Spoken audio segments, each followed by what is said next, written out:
ஆவணி மாதம் பிறந்தவர் யாரு? ஆடும் வினையை ஒழிப்பது யாரு? ஆதவன் வணங்கும் தெய்வம் யாரு?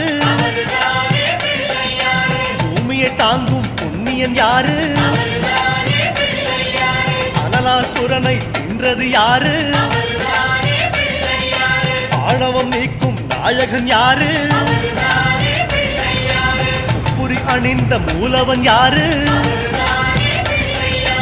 அவரும் வாழ்வது எங்கே கூறு?